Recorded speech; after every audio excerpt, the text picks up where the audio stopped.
Hello, and welcome to Prog Slog, where we go through 2000 AD week by week. I'm Michael. And I'm Craig. And today we are going to be talking about 2000 AD Prog, what was it? It's a difficult one. 2350. It's in a different font this week and in a different place. Because it's supposed to look like the 80s. I like it. I like the cover. Did we talk about the cover last time? I think it was just a picture. I don't think we did talk about the cover, which does seem like another oversight. Yeah, but we're learning. We're getting there. We are learning. I have listened to the rough recording, the rough edits of last week's episode, and I think it was a little bit shonky, mostly on my part. I felt great about it at the time. At the time, I felt good about it. I still feel good about it, but I mostly feel like, oh, well, I'll get better, rather than like, oh, that was fantastic.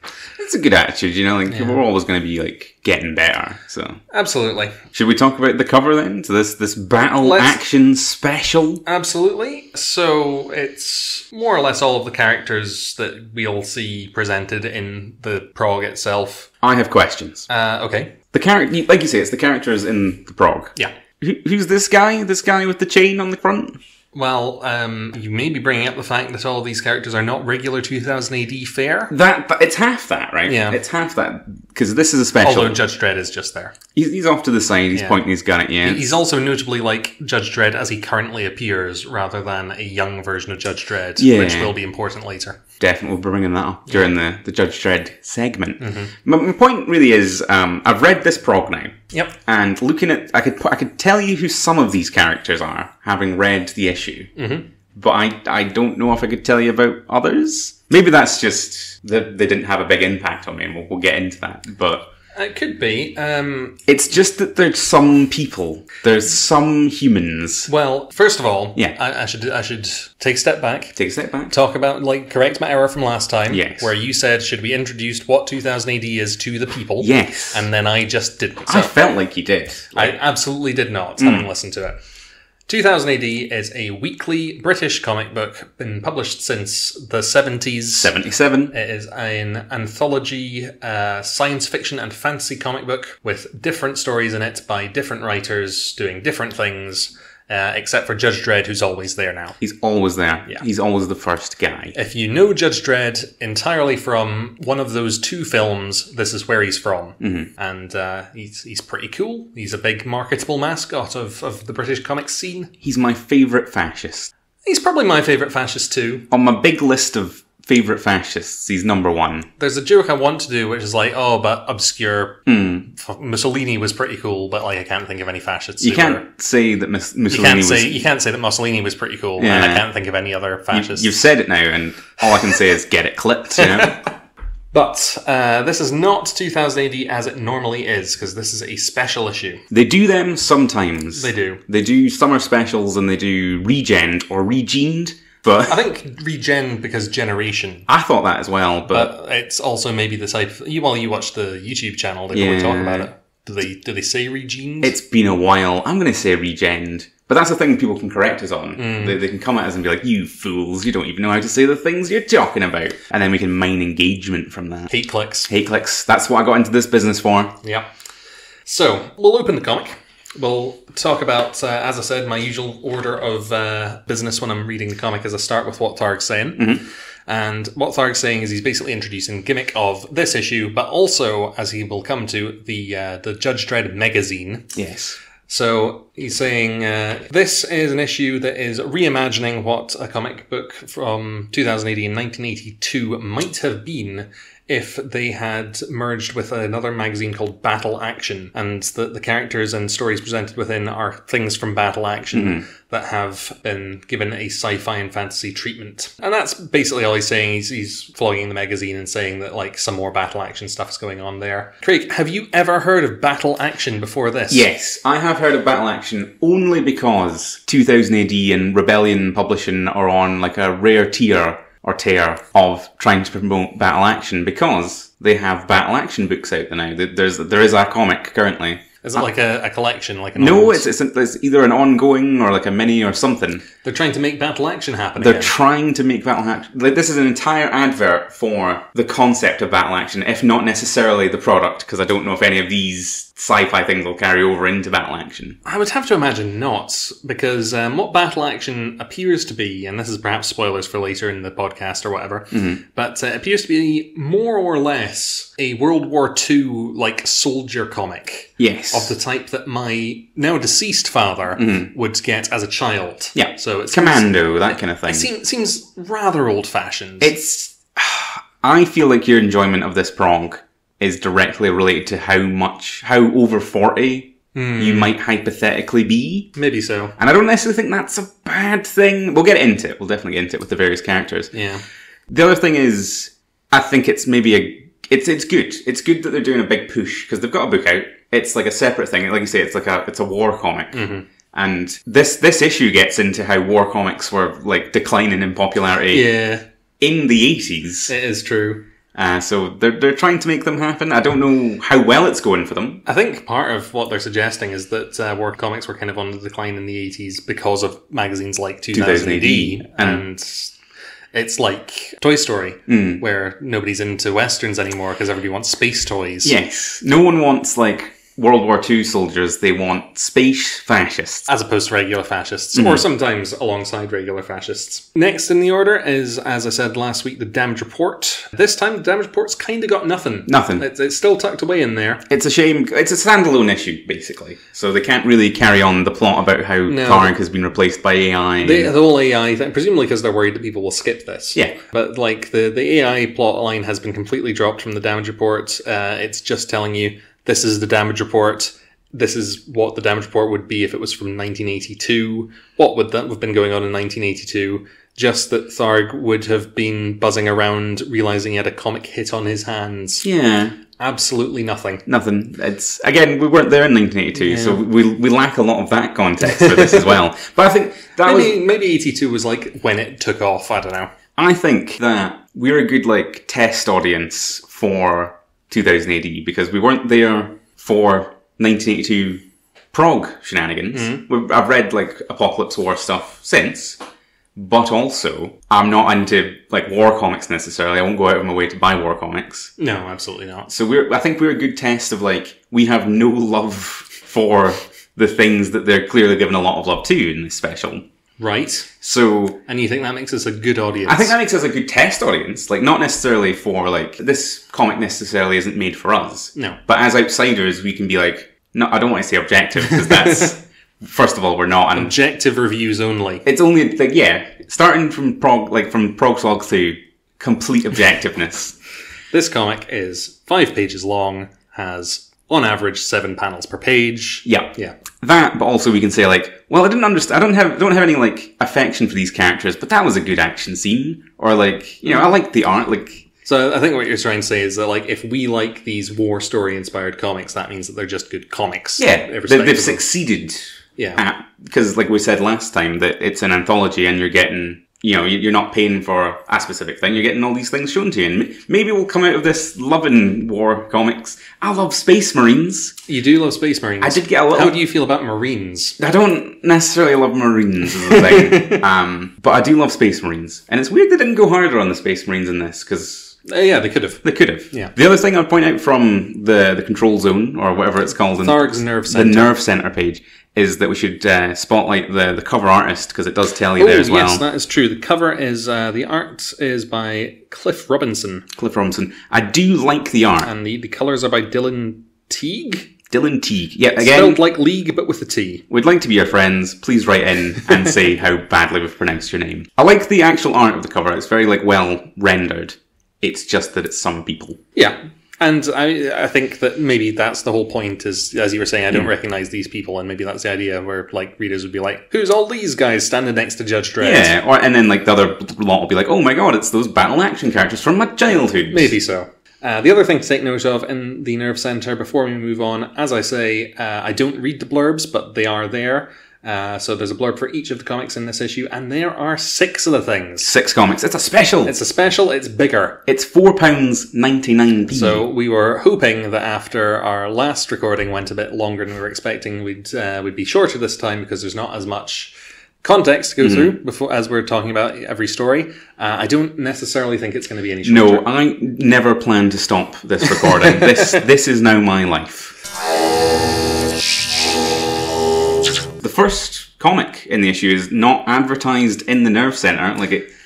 That's true. It's we've got a bookend here. Yeah, a wraparound. It starts off before Judge Dredd and ends after Major Easy, which is the last comic in the prog. So I don't think it's even got a title on it, but it's basically telling you the premise. It's got an old 80s style 2000 AD credit card, which that's what they called the credits. The credit card. Again, I don't think I knew that. Funny. Says it right there. 2000 AD credit card. I do approve of squeezing as much gags into your page space as possible. So I mostly shout that out because they've made it look like the 80s, but also because the writer is credited as TMO, who people who are new to 2000 AD will maybe not know means the Mighty Organ. The Mighty Organ. Which I believe is just Tharg. Yeah, I thought it was just the Mighty One. They do speak about the Mighty One a lot. They talk about the Mighty Organ, though. Maybe it is the Mighty One. I think the Mighty One's mighty... 2000 AD is Tharg's Mighty Organ, is what I get from having read it for the last few years. Or it might potentially be his brain because he's psychic. Possibly. But it's also definitely a dick joke. Yeah, I guess. Yeah. But apart from that, the art is by Robin Smith, and the letters are by Annie Parkhouse, who I think, from listening to it back, a lot of the lettering is by Annie Parkhouse. Yeah. They do a lot of work. There's a lot of letters. This is a comic where it's basically a fictional reason why we're getting this issue, and we've got a lot of business dudes here standing around a 1980s boardroom talking about how their battle action sales are way down. The guy manning the projector looks an awful lot like Stalin. He does look a lot like Stalin, doesn't he? Is he meant to look like... Did Stalin work for... I don't think he is meant to look like Stalin, but I was going to bring that up myself, and I was also going to use that as a way to say, lots of politics in this. Yeah. He looks like Stalin, he also looks like the bad guy from Hot Fuzz. I think we brought up Hot Fuzz last time. Timothy Dalton. Timothy Dalton. Yeah. But specifically in Hot Fuzz. I mean, I could see that gag with Timothy Dalton having a picture of himself on the back wall but it's Stalin. But I could picture that appearing in that panel. They're sitting around, they're saying that kids aren't into battle action anymore, but the kids do love their spinball. Spinball. I think that was the thing that came with Prog 1.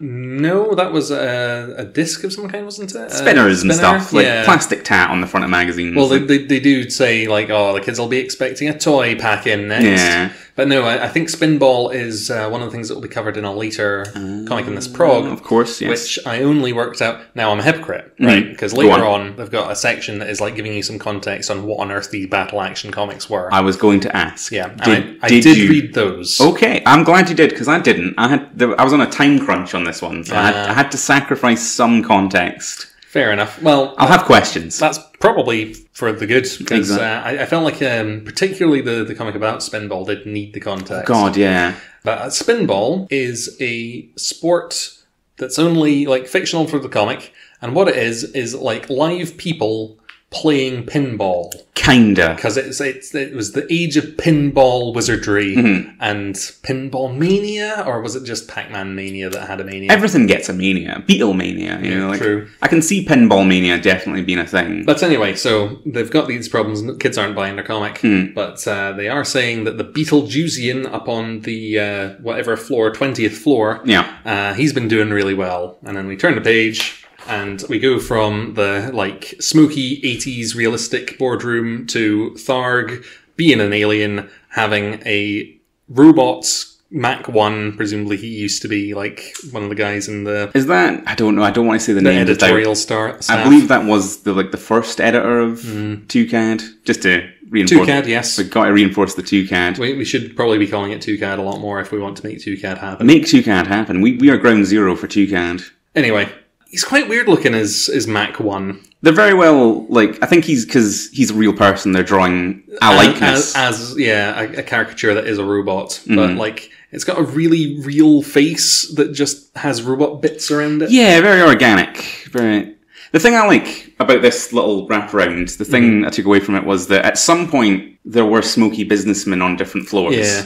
And since the 80s... Tharg's influence has spread, so it's just him. It's just him, and also the building is a spaceship. The building's a spaceship. And maybe it always was. Maybe they just installed some smoky room businessmen in the spaceship. I think of it as it's underground. It's like a bunkery thing.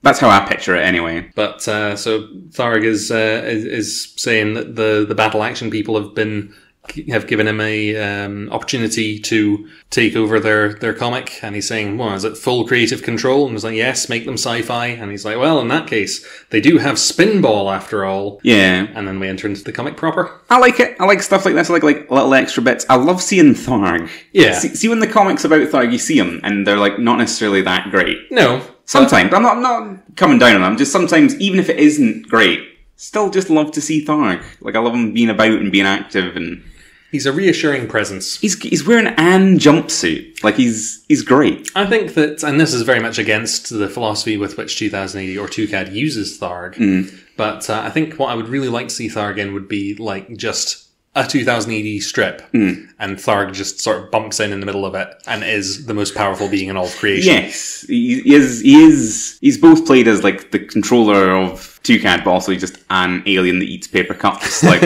does he eat paper cups? I think he eats paper cups. Isn't that like is it a plastic cup? He eats some kind of cup. It comes up in the chat about him sometimes. Like. He has a laptop that has a logo on it that is an apple, but instead of one bite being taken out of the apple, it's just an apple core. I hate that laptop. It took me out of the strip. Yeah, it's meant to be 1982. But 1982. I know he's a space alien, right? Mm-hmm. But why would he have like an laptop-looking laptop in 1982? A laptop next to like scroll cases full of the physical masters of the comics that he's editing. So people are sending in their paper art for him to like scan into his laptop from the future. I mean, even, like, I guess it's Tharg. It doesn't matter. I'm going too hard on this, like, silly little wraparound, here's why we're doing this. Yeah, I think there's probably quite a lot of visual jokes in there, but I think that's it. Shall we move on? We should move on to the first proper comic of the thing, yes. Okay. Next up, we've got Judge Dredd, but it's not maybe titled Judge Dredd? It's a Judge Dredd, but the story is called Juve's Rule OK. Mm-hmm. And this is written by Ken Nyman, art by Simon Colby, colours by Matt Soff, and letters again by Annie Parkhouse. Yes. So, what happens in this is that we open on a scene of Juves, that is juvenile delinquents, what is it they call it in America, where like juvenile detention centres? Yeah, juvie. Like. Yeah. So it's one of those, but it's 2080, so it's like it's mega city slang. It's mega city slang. That's why they're called juves. But like I was going to say that the juvie that they're in is like a prison hellscape where prison gangs are just beating each other up. The prison gangs in question.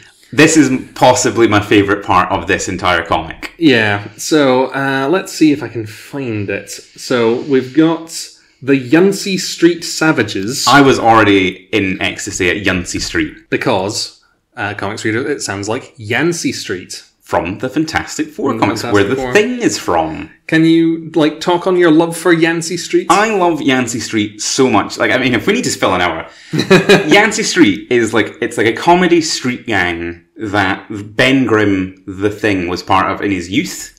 And they will never let him forget that. Because the Thing, even though he's a fancy celebrity superhero now, but it's played for, he's a monster or whatever, but he's a fancy celebrity superhero. They always want him to remember his roots, that he came from Yancey Street. And there's a whole ongoing thing where they'll like prank him and like just do dumb things to him. But if anybody else messes with him, Yancey Street are like, you can't fuck with the Thing. He's ours. Like that he's one of the like, you can't go after him. And also, Yancey Street just keeps cropping up because it's a dumb thing. Like, it's a dumb... Yeah, it doesn't fit with modern, like, somewhat serious comics. Like, when was he in a street gang in, like, it's a very, like, comedy bit, but they will play it for drama occasionally. Yeah. Like during the Civil War. The inspiration for Captain America 3 Civil War. Yes, where Reed Richards was going on a massive fascist bender and imprisoning people in the negative zone for being superheroes and stuff. But they needed to drive those people to the Baxter Building to go through a portal. And the routes took them through Yancey Street. And Yancey Street did great, like, civil disobedience and great, like, protest work by it was a great page turn of, like, oh no, where's the route taking us? Oh no, it's taking us through. And, like, you turn the page and it's Yancey Street and there's just, like, New Yorkers throwing things out of windows and shouting about Yancey Street. Amazing. And great to see it in 2080. It's also just a fun thing to say. Yancey Street, yeah. But it's not Yancey Street here, it's Yancey Street. Yancey you Street. Have to assume it's a reference. Yeah. A lot of jokes can be like double-barreled in Two-Cad, and sometimes I get the first part, but not necessarily. Yeah. There's Yancey Street is not the only gang that is mentioned, though. We've also got the Meg Ryan Headhunters. Mm-hmm. I don't really understand what Meg Ryan has to do with headhunting, but Meg Ryan was... Does Meg Ryan hunt the Deadliest Game? I feel like we talk about the Deadliest Game every podcast, but... I don't know, do we? Certainly in at least one of the other two that we recorded. But anyway, I should probably talk about what the comic actually is. So there is another gang, of course. I don't know if you're winding up... At least two other gangs. I don't know if you're winding up to them, but they're pretty good. I'm winding up to them when they appear.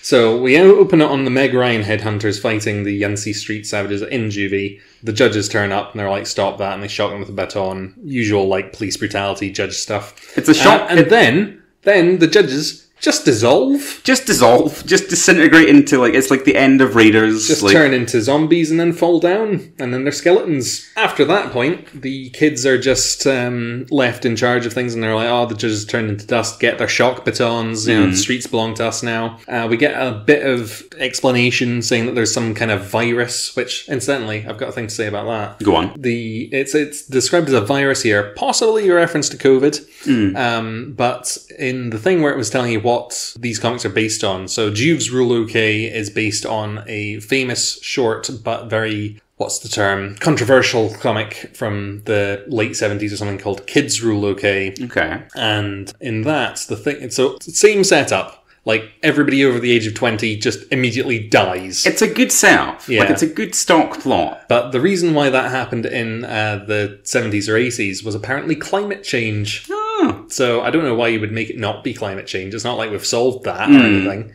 I mean, like, the climate is pretty radically altered in Megacity 1. Yeah. True. After that, you know, we're like, so there's a virus, everybody, or like 90% of people over the age of 20 are dead. Anybody that survives is, like, locked up in a bunker. They're locked in bunkers, which was like, I was like, okay, I guess, like, it's a weird virus that just disintegrates you. Yeah. But, like, I guess if you're in a hermetically sealed bunker, which... A virus that disintegrates everybody at the same time. Yeah. It's a very... I think that... It's quite slight. Like, I don't think it survives contact with, like, why would this happen? They needed some adult characters later, basically. Yes, but so now we've got the streets are being ruled by more street gangs, and I'm just looking for the bit where they tell you what they're actually called. It's important to get the... It's very important. It's good art as well, I'll say, whilst you're looking for the actual words. I believe it's the Jaeger artist that is doing the art for this particular story, and I love it. I can definitely see that, actually, now that you mentioned it. Heavy, like, blacks, kind of thick lines, and very good use of, like, colours, and beyond that, I don't quite understand why I like it as much as I do. I've found it. Okay. So, the next scene is like a street gang war between kids, and some of the kids are wearing pig masks, which I thought initially was weird before we got an explanation. Dred turns up, but it's young Dred, it's Cadet Dred. They're like, oh, they're not judges. They're like, shouldn't the judges all be dead too? But they're not judges, they're baby eagles. Eagles, I like that as a term. Yeah, I think that's an old one, because it's Dred when he was still presumably under 20. Yeah. But like him and a couple of other cadets turn up. You can tell that they're cadets because their helmets are white. Yes. And I think if you ever see them, they only have half of the... Yeah, because they don't have the big eagle pauldron. They've only got like the... Presumably you have to earn your big eagle pauldron. You have to earn your big eagle pauldron and also half of your badge. Yes. But when Dred and the others turn up and I believe just blow up a bunch of kids with an incendiary device. Yes, there's a lot of murder of underage, like, minors. Yeah. That is the conceit of the story, but there's also just Dred rolling into town on his lawmaster, and just... Lawgiver's the gun. Yeah, it'd be funny if he rolled in on the gun. Yeah. I'd be up for it. But, like, usually that's reserved for, you know, gang scum that are clearly not children. But there's page space given to just children exploding in fiery death. I suppose we've already had not children disintegrating. Yeah. So we might as well, it's equal opportunities violence. It's just something to see in your weekly comic, you know? I think that's probably something to do with the original comic, Kids Rule OK. Because, like, they were describing that it was so controversial because it was incredibly violent. And, I mean, 1982, incredibly violent, would we still consider it to be? But well, I mean, all those public service films with, like, children getting electrocuted and stuff, like, it was the era for it. Yeah. Like, I can picture it. We now learn that the reason why that one street gang was wearing pig masks is because it was a block war between the Dave Cameron block Oinkers. Yes. and the Geordie Peterson Proud Boys. I forgot about the Geordie Peterson. The Geordie Peterson Proud Boys. I should probably say, just in case we somehow get sued for this, to my knowledge, Jordan Peterson is not actually affiliated with the Proud Boys. Oh, I've never looked into that particular connection, but like 2000 AD is making it. Yeah, absolutely. You know, it's the future, like things have happened. It's for people that don't remember, allegedly, when David Cameron, former Prime Minister of Great Britain, was in university, he was dared to, and reportedly did, fuck a pig. Fuck a pig. I think it was a dead pig. You'd like to hope? Question mark? This also came out as a rumour, or whatever you would say, like it was first heard about after the episode of Black Mirror, where they wrote a story where the Prime Minister of Great Britain had to fuck a pig. That was like very early Black Mirror. That was like season 1 or something. That was probably season 1. Yeah. I mean, it's hard to get into allegations against former prime ministers because presumably they've got, you know, clout to sue us with. But we're not saying anything. We are absolutely not saying that David Cameron fuck a pig. We are reporting to you that other people have often said. That. There's allegations made. Hi, Michael from the future here. I just want to cut in and say that we might have gone a little bit too hard on the discussion of David Cameron's alleged relationship with the pig.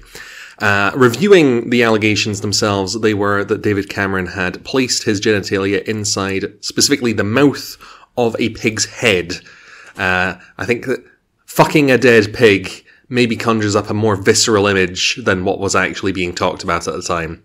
I also feel it bears mentioning that David Cameron, of course, denies these allegations. Also, we're just covering the fact that I don't want to call it. It's not a kids' comic, but former British kids' comic, 2000 AD, is gently reminding you of that fact. And that's one of the things I love about 2000 AD is that you'll get stuff like this, where like these sort of rumours and things will happen, and you'll just question all reality because like that can happen, and he can still be Prime Minister allegedly.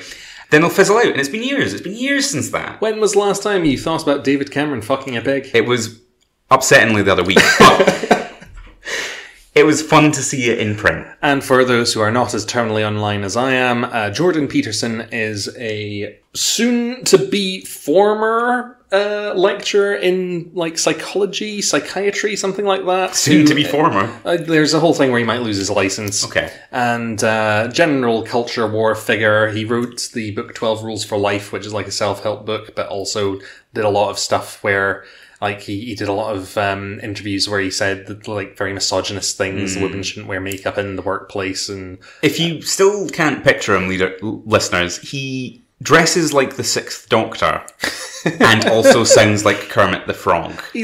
I would say, you know, this is entirely my opinion. Feel free to sue me. Leave Craig alone. Stop getting sued. Every pod.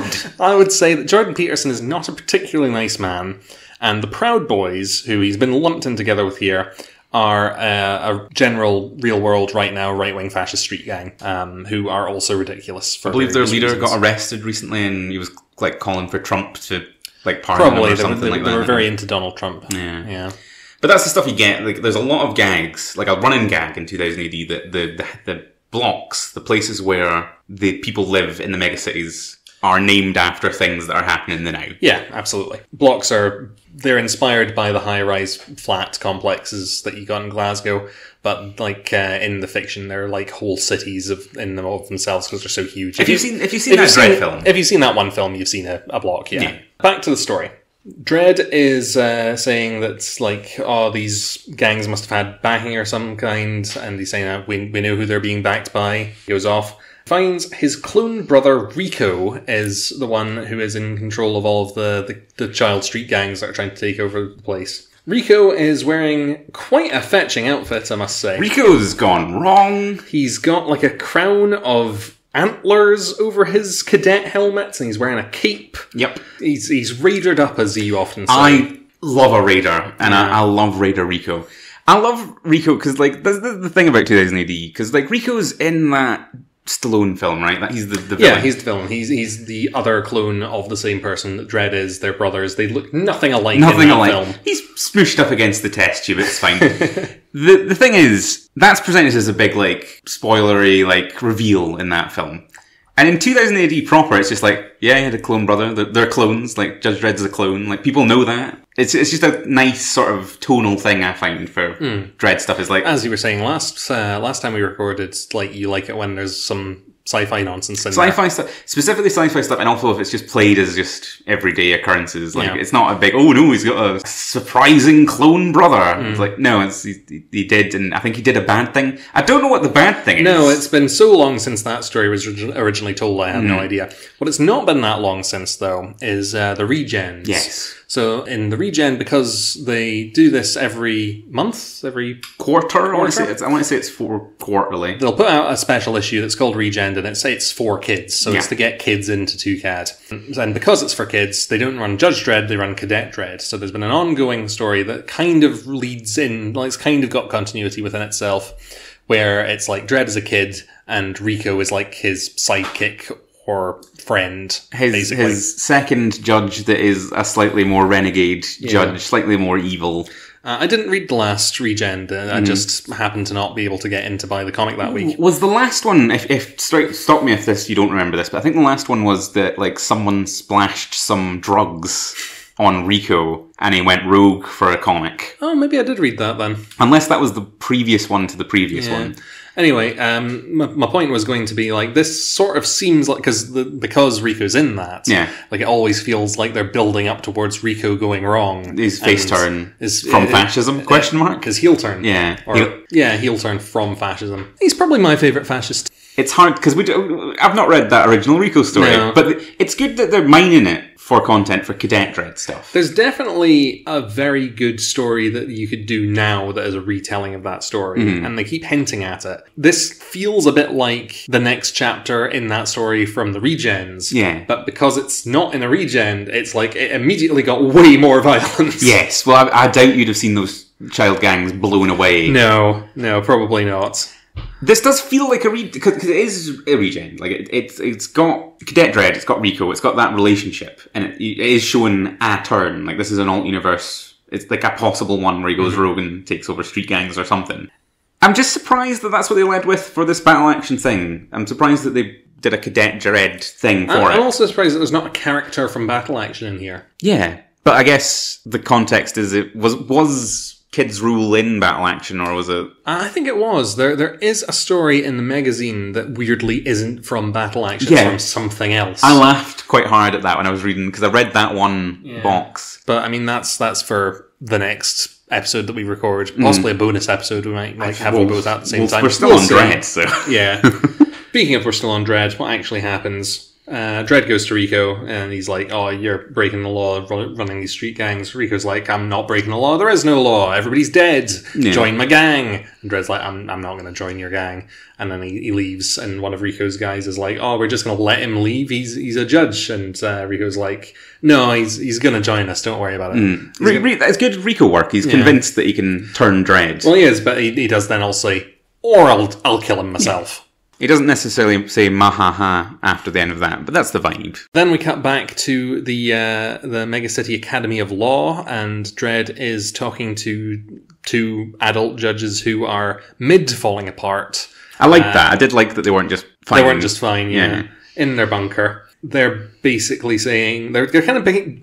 This is a weird thing, right? Yeah. They're saying, like, oh, we don't have long left. Dredd, you're going to be in charge now. You're going to be the one in sole charge. I would absolutely say that Cadet Dredd would be the cadets that they would put in charge. Like, no problem with that. But, like, they're saying you're going to need to run things in this upcoming war against Rico. So, like, they're picking up the conflict to come. Yeah. That will never come? Never come. Question mark? That is, I'm glad you brought that up, because I feel like that's a problem for almost all of the strips in this event.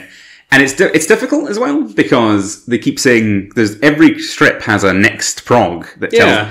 And, like, some of these could easily, definitely carry on into the next one, and I'd be happy to see it. But I would absolutely be interested in reading more of this story, but is it in continuity with anything? It can't be, right? I don't think it is, because, like, everybody dies. Yeah. And, like, maybe you could say, like, well, you know, in 2140 or whatever, everybody died and then just grew into... Yeah, I mean, that would mean that there's nobody older than Judge Dredd, which now might actually be the case. Oh, there's all those oldsters, don't they call them? Yeah. What does this mean for Max Normal? What does this mean? I think it's an out-of-continuity thing. It must be. But we wouldn't normally be, like, it can only questioning that. But they do a good job of, like, next time on. And also... Yeah. The next prog is a jumping on issue that might have 2 Dread things in it, because we'll get to it then, but there's a Dread and a Dread special thing. That, when I was reading that, because I didn't read the context, so I didn't know about Kids Rule. Yeah. And this felt like the least battle, because there wasn't, I guess it's a street war, but that doesn't feel very like World War II tank guy, like. No, well, like, in the context thing, it was saying that, like, Kids Rule OK was basically Fallout Raiders, but they're all 15. Yeah. You know, all the adults die, Lord of the Flies, but it's the whole country. It would make a hell of a CITV program. Yes. You should have to tone down the violence, but you could see it. But odd comic, not necessarily bad. Love the art. Love the art. It's a bit of a messy one. It's a bit of an odd one. It doesn't feel like a lot. No. Because it's like, set up, Dredd arrives, Dredd leaves, Dredd talks to brother, then goes tells his, like, mum and dad judges about him. This is definitely the bit where they're, like, promoting the fight. Yeah. And we might never get that fight. I think there are strips in this comic that do a better job of being like pilots. Because these are all like pilots for things that, if they do well enough, they'll bring back somewhere else, presumably. And I'd read more of this if you're listening to those. If Tharg, if you want feedback, I'd be happy to see another one of these. But actually, you were saying that other comics do a better job of being a pilot. And yes. Speaking of that... Oh, you think you've got a positive opinion about Spinball? Well, we'll see. Okay. So, next prog is Death Game 2049, which I think it was called Death Game 1980 or like 1999 or something like that. So, credits: writer Jeffrey D. Wessel, a writer with the will of D. Yep. Art by Nick Dyer, colours by John Charles, and letters by Jim Campbell. This is a sports comic. Sports comic. This is a sports comic. Off. But it is a murder sport. Murder sport, I'm back in? Yeah. We start off with them just like talking about how it's a murder sport. It's played in prisons. The people that play it are prisoners. One of the commentators' name's Tank. Yeah, I like Tank. Yeah. Indeterminate gender on Tank. Mm-hmm. Actually, the 2 teams that are playing here, there's a bit of a weird discrepancy with their names, because when they say... the teams are the Christy Max Killers and the Bolivarco Butchers. That's fair enough. Apparently, like, our heroes are the Christy Max Killers, because they talk about being in Christy Max quite a lot. For the rest of the comic, they seem to be calling them the Taggarts. The Taggarts, yeah, which I liked, but was confused by. I mean, I don't actually like Taggart, the Scottish crime drama show. Which one is Taggart, right, and which one is Cracker? Cracker's the Robbie Coltrane one. Alright, I think I like that one. Yeah, Taggart is the one where the police station is the university, not the Glasgow University, but the other one. Are they both bleak and dour? Oh yes, yeah. They're Scottish crime dramas. Yeah. I think of them as being very brown. Brown? Yeah. I've heard grey. And I have vague memories Possibly of watching grey ITV and things being on, but not caring. So. Anyway, Taggart has nothing to do with this. But I mean, it's in the comic. For some reason, they call them Taggarts. Is that their nickname? Are we meant to know that from context of battle action? Is it because they're the Christy Max Killers? And in Taggart, famously, there's been a murder? Oh, okay. We're piecing it together. I'm going to put my cards on the table. I found this one slightly hard to follow. I did as well, which is why I thought it was, I made particular note of the context thing that was saying that it's pinball, because I didn't pick up that it's meant to be pinball. I like that. I wouldn't have picked that up from the comic had I not read that. Mm-hmm. But because it doesn't feel like necessarily pinball. No. It's pinball, but you can get off your little jet bikes and batter a guy, which I'm pro, but it doesn't scream pinball. We've got a new player coming in. Her name's Kimura, the new hotshot that they've brought in from another prison. They take him to the dressing room and they're like, "Oh, you're not a Taggart yet." You know, it's good sports drama stuff. They're bringing in a ringer from outside, and the team doesn't trust her. But there's like Anne guy that's like, "I know her." Yeah, that part of the comic works well. What doesn't necessarily work all that well is that after that we get a few scenes of sports happening. Sports. And even like the energy, murder sports are a vibe, right? Yep. It's just slightly harder to muster the energy. Murder sports where you can't divine the rules from looking at it. It's a problem, right? I feel like there's like a manga version of this. Absolutely. That takes you through like the kind of minutiae and like gives you reasons to care. A full page is spent on like how that did or didn't score a point. Yeah. Because there's an offside joke in here. Yep. And it's like, okay, like one of the other team murders a referee for correctly saying that he was offside. That's one of my top 5 panels of the Prog, though. He's called offside and he just goes up and lops the guy's head off. Yeah. Top tier. With a hockey stick. Yep. On a flying motorbike. And then he gets like beaten unconscious because you're only allowed to murder the players, not the referees. No, the refs are untouchable, even though you can just go up to them. You can just go up to them and kill them, and you will be back in the game after like 30 minutes or whatever it is they say. 30 minutes of electrocution in like an actual electric chair type setup? Oh no, 30 seconds they say. Okay. Perhaps, like, if you want to actually protect your referees, maybe make that more of a punishment. Yeah. Just saying. It's a good tonal thing for the death game sport. Like, I like it. So then we've got more pages, sports happen. There's like a turnaround, right? There's like it's like they're losing and then they're going to like lose one of their guys, but the new bringer saves one of the guys and then they win. And like there's, again, like you were saying, if it was manga it would probably be done better, where like the ringer goes in and it looks like she's sacrificing the game to save the captain's life. But then, because he's like, oh, you can't possibly like do the thing to score points in the time that we've got left of the round. And she's like, I'm not trying to do that. I'm doing this. And then she pulls off some maneuver. And this is where it looks like pinball because she's battering a ball off of like bumpers. I just couldn't tell you what she did. Like, no, it's not conveyed that well. They think she's going to go for a death run or something. Okay. And then instead she like turns around and fires the ball in the opposite direction. Oh, I'm just now getting that the bikes shoot the ball. The bikes shoot the ball. I don't think I got that on the read. Well, why would the bikes shoot the ball when they've all clearly got hockey sticks? Yeah, that's what I was thinking, but...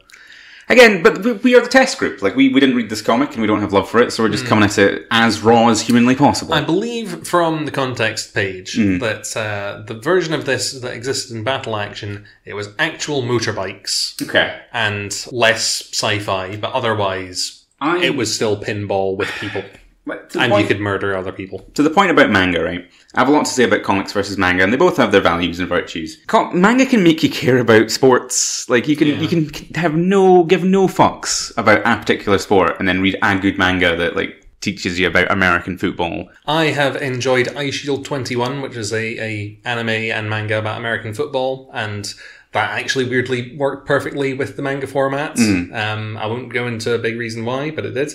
And I've also read some of a manga called Robot X Laserbeam, which is confusingly, given the title, about golf.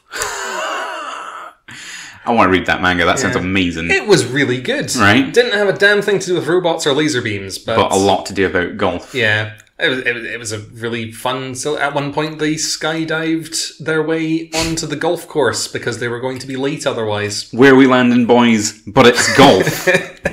Okay, I'll need to look that up after this. But I feel it's a slightly different beast because it's not just making us care about sports, it's a murder sport. So it's like an abstraction of an extraction. So it's like care about sports, but also care about this dumb made-up pinball thing. If we were more into pinball, maybe?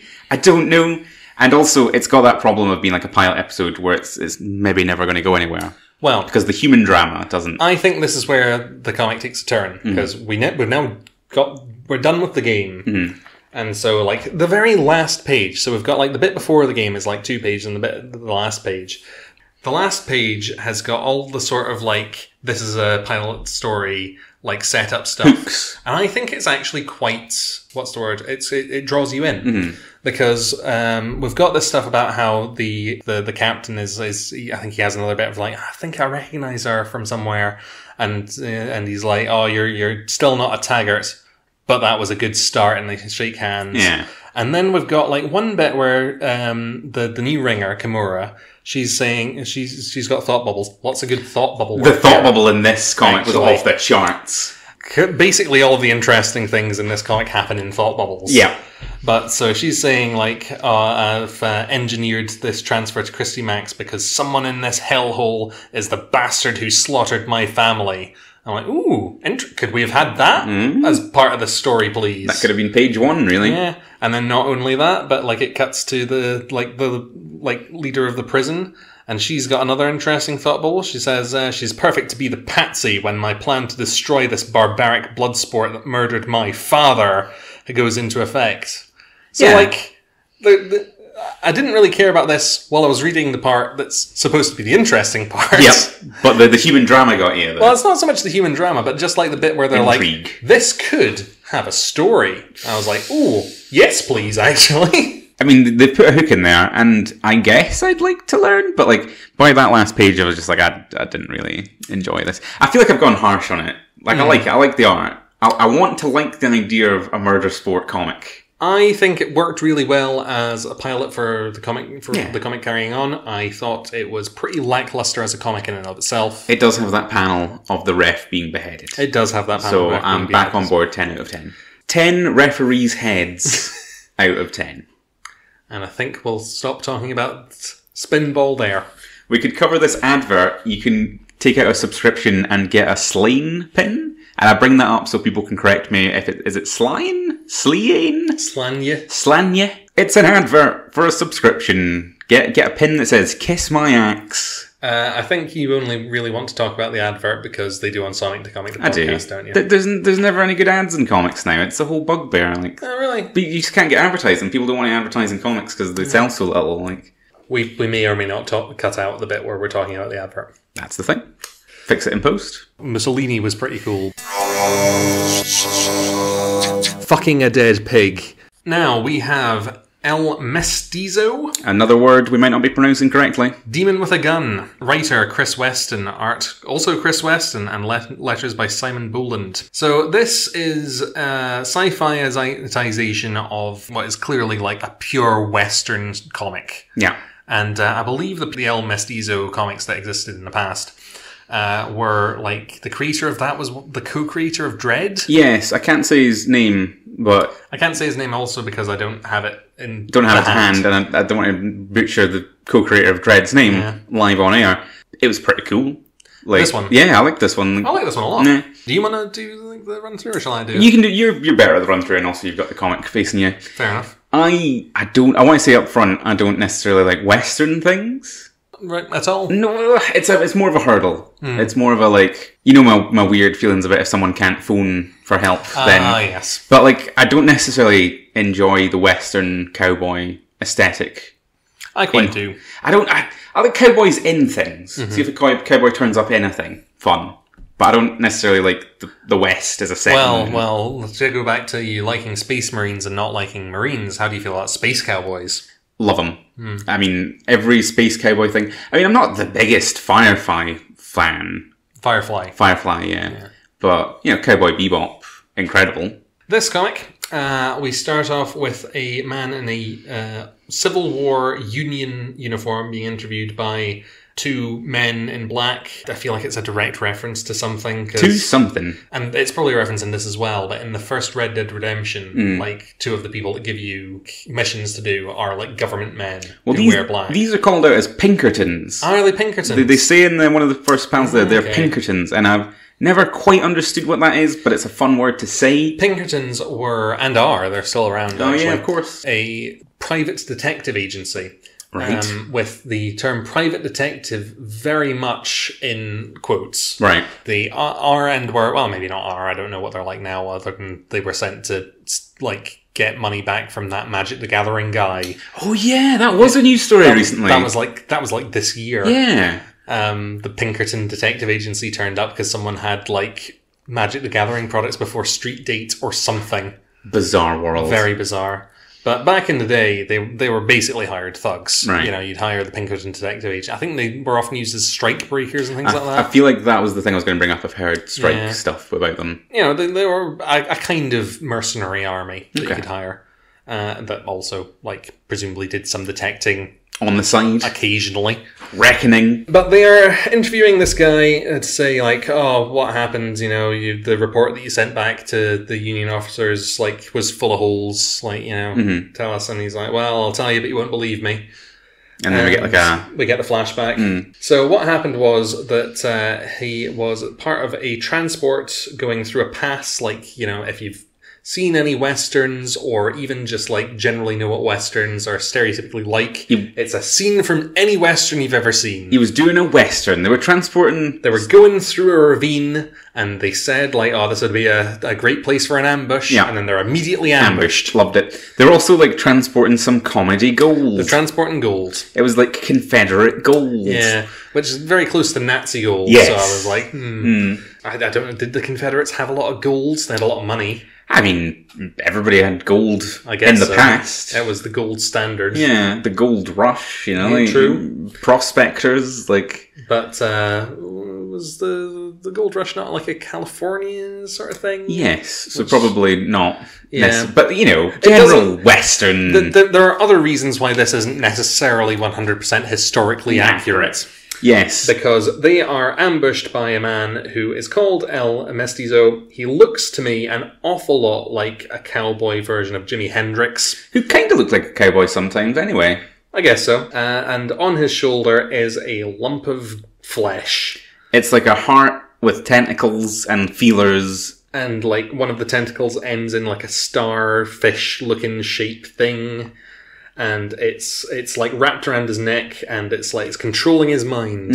If you've seen that one episode of Doctor Who with the Dalek out of the outside of the what you generally think of as a Dalek, and it like had grabbed onto somebody's back and was controlling them, it's literally that. Literally that. I didn't put that connection together actually while reading that. I was thinking of there's a character in Babylon 5 who also has a thing around their neck that controls them and is maybe not as bulbous as this, but it's the same sort of gimmick. He's not a cowboy, so it's not necessarily not as fun. Well, he's like an emperor, so it's pretty neat, but we should cut in now and say that the art is fantastic. Oh, true, yes. The art is very good. I can see why the art and the story are by the same guy, because like if you can create a comic like this by yourself, like, you know, have at it. I've not checked this at all, but I want to say this is the Lone Wolf and Grub guy. Oh, really? It reminds me a lot of it. So. Lone Wolf and Grub was a Future Shock, a one-off like story that you know how much we've talked about loving puns already. So there is another comic called Lone Wolf and Cub about a samurai and a kid, and this one was about a samurai who found like a spaceship with a grub of an insectoid alien race in it. And it was just like, he was just going around doing samurai things, and the entire comic only existed for the punchline at the end, where he said they called us Lone Wolf and Grub. Yeah, amazing. If you're two different artists, writers and whatnot, please write in and correct us, but definitely put me in mind of that, reading this comic. I can't really remember what Lone Wolf and Grub looked like, so it could look... It was very detailed. Like it was this sort of art. The grub was like, not necessarily as disgusting, but similarly disgusting to the flesh thing that is controlling El Mestizo. I can only say his name when I can see it. Yeah, when it's written in front of you. Mestizo. I feel bad because I like the character as presented in this. Well, I don't... much like I like Dredd as a character, but I wouldn't like him as a person. Yes. Like, there's things about this guy where, like, I was initially like, oh, that seems cool. Because he's a freed slave. Yeah, we now get the backstory. Because when he's telling the story, he's like, the guy who was, like, shaking us down was El Mestizo, and they're like, who's that? And he was like, let me tell you. So he was a freed slave, and he went to Mexico, which is why he looks like a bandito. Yes, he's got a sombrero and a poncho. He looks pretty fabulous, to be honest. I love raiders and I love banditos. But as part of the backstory, he's also saying that he came back during the Civil War, and they say he didn't care what side he fought on, as long as there was money in it. That's very much a different time type of a thing. I think that's probably like from the original comic. Yeah. But like, I would maybe say, if you're a freed slave and you're taking money to fight for the Confederacy, maybe fuck you? Yeah. That is a very legitimate criticism. Mussolini was pretty cool. It's hard to say without reading those comics, because like, it wasn't in practice as bad as it sounds. Yeah, I guess, but I don't know. I just there's also stories coming up here where it's people that are like working for the Nazis or the Soviets. We'll get to them. We'll get to those, and like similarly, like I can say "fuck you" much stronger to one of those characters than this character. Sure. But yeah, so this again is being treated. The flashbacks takes up quite a lot of space in the comic, and it's largely being used as a kind of advert for the El Mestizo character if we ever see him again. I mean, if this was a regular comic, I would love it. Yeah, absolutely. I don't know if you can necessily do this art on a regular basis because it looks very intense. I don't think you'd need to. You know, anybody could do a Western comic. Yeah. The art is a lot to this story. But basically, he was this guy from his own comic. Then one night he was out under the stars and lightning struck him, and then there was an alien and it took control of him. I really like that it's just 2 panels of like, and then an alien happened. An alien happened. We've got to fit this into 2008 somehow. I love the commitment to be like, oh, we're just not going to waste pages on this. Like, he got like an alien. Is there like a pun or something? Like, is there something? You know how it's just an alien wrapped around him. Do we ever learn the alien's name? I don't think we do. Know. Like, is there something like we're missing here where like this makes? Like, is this a joke? Like, is this like an single gag? Like Lone Wolf and Grub, where like we're meant to just recognise what this is or what this concept is and be like, oh, that's funny because it's that character. Well, like I say, it's that Dalek episode, and it's also the Yerks from Animorphs. The bad guys in that were like a type of alien that would like the Babelfish from Hitchhiker's Guide to the Galaxy. They were like little grubs that would go in through your ear and then just control your brain from there. So that's what I first thought of, but then I realised it was exactly that one episode. I've never interacted with Animorphs at all. You should. It's good. That's probably... It's maybe not good when you're like 30, but it was great when I was 10. Good podcast material, Animorphs, podcast by podcast, or a book by book, I should say. Yeah.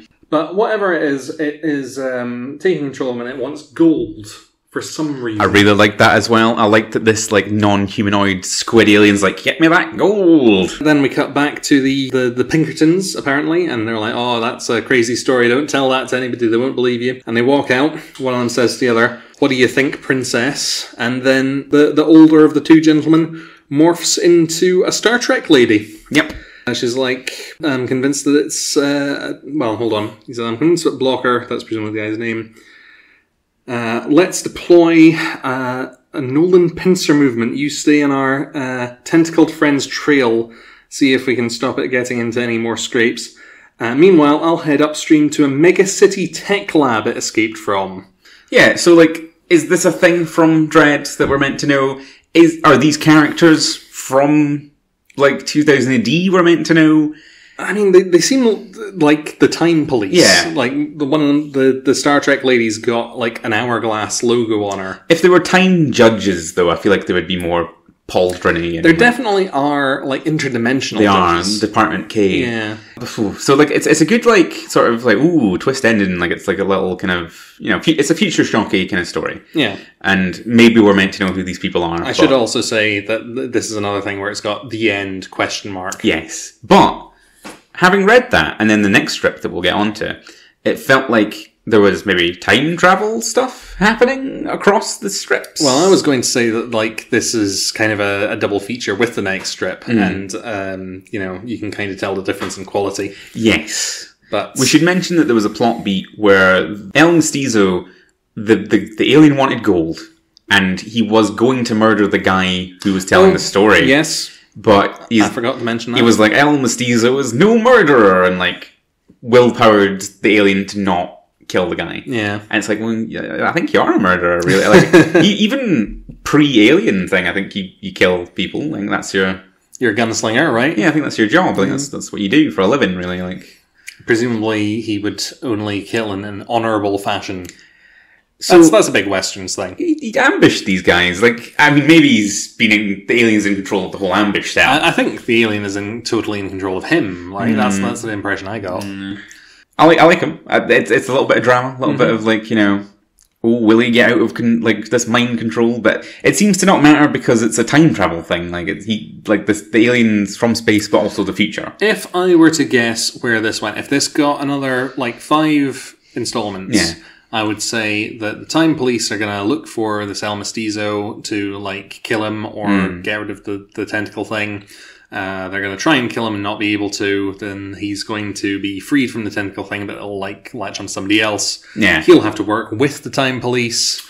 and then it'll get a lot more like sci-fi. Yeah. That's where I would expect this story to go if it went anywhere. I was saying at the start I don't have much love for Western stuff, but I really enjoyed it might just be the art conveying it, but it felt good. Like, I liked the set and I liked the tone. It's perhaps the best looking comic in this maybe magazine. I can see your preferences if you like the Jaeger artist and stuff, but like, yeah, it's the most like detailed, but it's not like overly detailed, or you can't like. It's very readable. Very readable. Very just. You can look at a panel and immediately know where your eye's supposed to go, and it all looks good. You know, there's good color contrasts and stuff. And he's like a fun concept of a character. Like, even because look, he's got an alien on him, but like Jimi Hendrix the cowboy is also. Yeah, that alone is pretty good. Yeah. Anything else stick out to you about it? Just that, really. No referees killed in this one. No. The referee purge does not continue. No. I don't even hate referees, I just think it was a neat panel. Cool. Okay, next up we have Dredger, Time to Kill. Writer Carl Stock, art Paul Marshall, colours Quentin Winter, and letters again Annie Parkhouse. Doing God's work there, Annie Parkhouse. Keep it going. So this one is... It's Dirty Harry, right?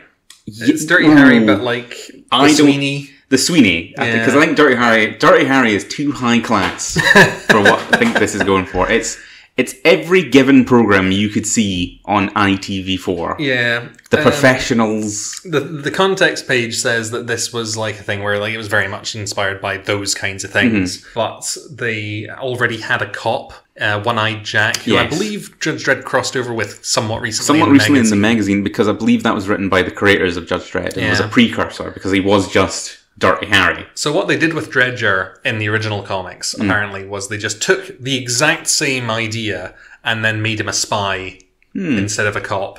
And he's still kind of a cop, but he's a spy. It's something to do, you know, like that's... I'm not against... Okay, let me start. This is probably the worst comic in the strip. I might agree. And I don't say that for malice, but I really liked it because it sort of felt like a Viz comic.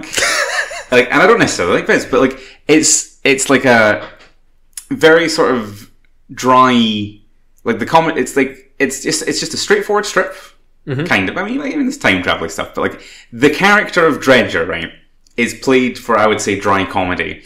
Because he's so deeply unlikable. Yes. Deeply unlikable. And he's like a spot on one of those men from those 70s cop shows. Yeah. Like and it's like to the point of where like, I think this is pretty funny. Yeah. I don't know if the intention was comedy, but I really laughed at his horrible manness. He is quite a horrible man. Quite a horrible man. There's the setup is that he's protecting... He's the type of guy that would probably call you a poof or something. Yeah. And it would be for, like, wearing a shirt that was a colour. Or reading. Reading, or having opinions, or, like, being alive. Also, right, he's a cop. He's a 70s cop, or an 80s cop, and he's protecting Thatcher. Yes. So again, politics all over this issue. So, like, the third panel is just, like, Thatcher in shadow with, bizarrely, the hammer and sickle in front of her, but that's because she's meeting, like, an ambassador from the Soviet Union. Yeah, he's like, the big wigs are meeting. Yeah. But it does look like this, if this whole comic was just that one panel and just the art from it, like, that could be a poster for, like, an alternate history where Thatcher was Stalin. She's flanked by two bobbies as well, British police officers. The little flag on the Russian ambassador's car makes it look like she's wearing a red Nazi-ish armband, but with the hammer and sickle on it. Yeah. Dredger is protecting Margaret Thatcher at the start. Is protecting Thatcher. Yeah. That's why I think it's like a comedy piece, because I don't think any two-cad writer would come at that as a good thing. Probably not. Because, like, someone's trying to assassinate the bigwigs, and presumably the assassin in this story, who's the sniper, is trying to take a shot at Thatcher. Let's cover a bit of the actual story. So, Thatcher's there, Dredger's there.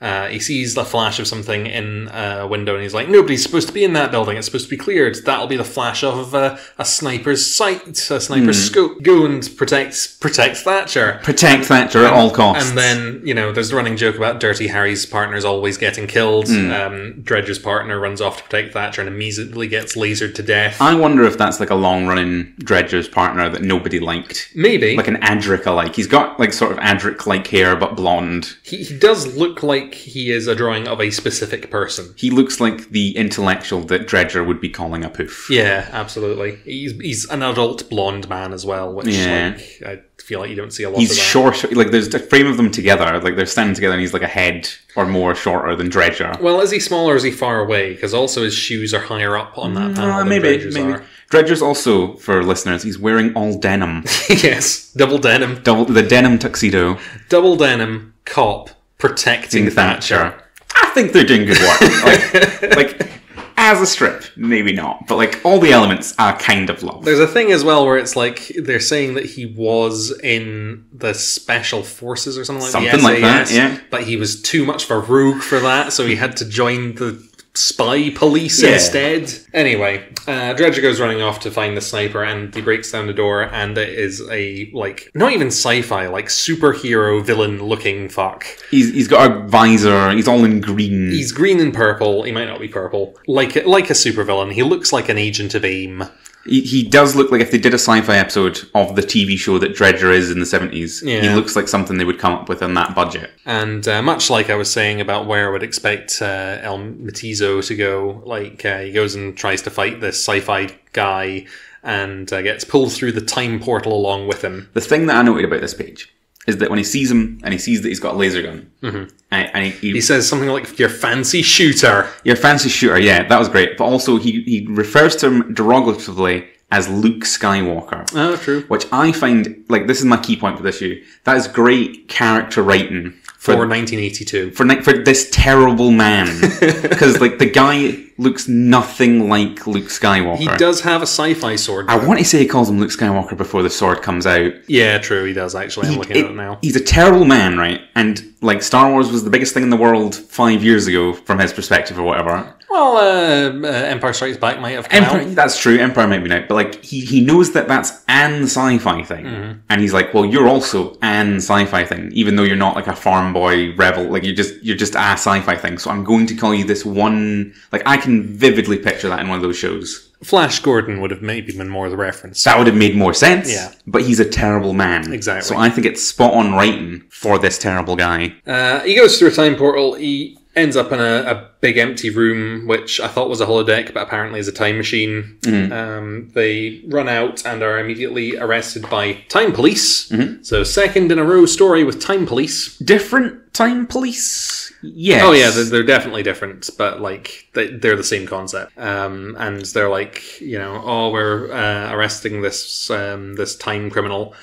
He's a time criminal because there's no crime in the future. Mm-hmm. And because there's no crime in the future, this time criminal is illegally using time machines to go back in the past to ensure that timeline becomes this future where there's no crime. Yeah, he wants to kill world leaders in the past to make... He wants to export. He wants to kill Thatcher. He wants to kill... Yeah, this guy wanted to kill Thatcher, and he's the bad guy of this comic. But, I feel like there might be some contradictions in the whole setup there. Again, yes. I think he wanted to, export the utopian future to the past by killing its awful leaders. He has a good bit when the Dredger, traps him in the future, he goes through the future with him in the portal, and he's like, oh no, they'll erase me from the narrative. Yeah. I liked the use of narrative there. It was a good bit. It implies that you won't simply be punished, you will never have existed because time machines. But then how did Dredger get to the future if he never existed? Yeah, well, that whole thing. The time criminal goes for one of the laser guns and then Dredger presumably shoots him with his big revolver because he's Dirty Harry. It's a little bit messy in the... Well, it's very messy because the colours have been sort of messed up.